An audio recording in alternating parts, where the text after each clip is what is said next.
What's going on YouTube? Matt back again here. In this video today, I wanted to go over LinkedIn strategies and talking to healthcare professionals over LinkedIn, the do's and don'ts. But before this video is started, something that would help me out tremendously if this is your first time here, it's in the bottom right-hand corner of the screen and says click me.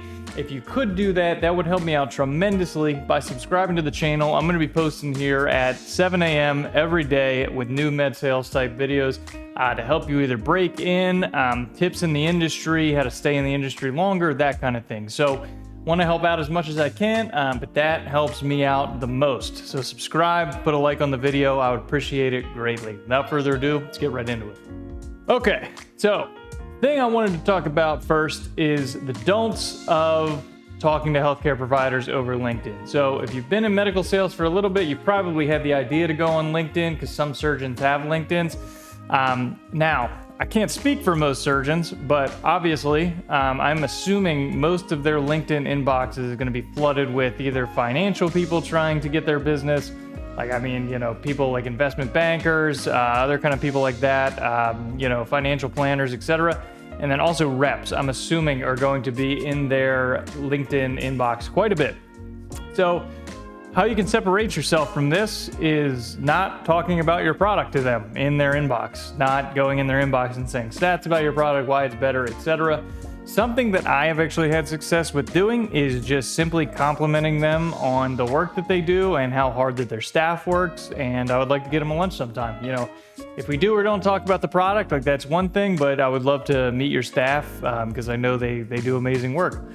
And then obviously, they know that you do carry a product as well. So, if things progress and they do give you like the lunch and the time of day, a lot of times they appreciate that when you put them and their staff first. So the key takeaway to this is do not go in writing a paragraph about how your thing is better than a competitor. They hate that. They'll probably read it and won't get back to you. It's just not that good to do. And the next thing I wanted to talk about LinkedIn is optimizing it, some habits that I do to kind of build my LinkedIn brand, so to speak, and then connect with more people from my area. I use a software called LinkedIn Sales Navigator that I've talked about sometimes on this channel before.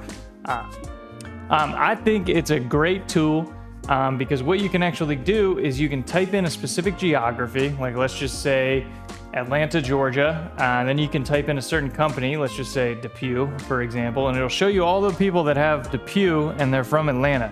And you can choose to connect with them straight from that platform, and you can even send them a message to their inbox if you're not even connected. So that is a powerful tool for salespeople because you can find people rather quickly that could be your targets or people to meet with. And you can even message them without them even, accepting your connection. So very powerful tool to use. I would recommend it. And another thing, I do a lot of my LinkedIn work, honestly, right before bed. I have my phone in my hand. I just scroll down through it. I look for second connections because second connections are people that are connected to people on LinkedIn that you have another connection with. And then in between the two of you, there is a connection somehow. So those are people that you're kind of like in the middle of. Someone you're connected with is connected with them, and that's why they say second to you. So I try and connect with as many connections as possible that make sense. I know some people say like don't do that unless you know them, but honestly I don't really agree with that. I mean, if they don't accept your connection, then that's just one thing and move on to the next person. Send a nice message if you need to, if it's sort of like a client or someone that you think will be of help to you down the road, just to be respectful. So LinkedIn can also be an amazing tool. Going back to the Sales Navigator piece, sometimes the surgeons, physicians aren't the only people that you can look out to try and meet with off of Sales Navigator or off of LinkedIn. Keep in mind, the surgeon has staff, medical assistants, MAs, physician assistants, those kind of people that might have LinkedIns as well. And they might be easier people to connect with and chat with than a surgeon or a physician would. So keep all of those in mind when you're thinking about medical device sales. LinkedIn is probably the best tool out there for medical device sales and expanding your network, so I would use it. Leave a thumbs up, a comment, a like on the video, all of that would help me out tremendously. See you guys next time.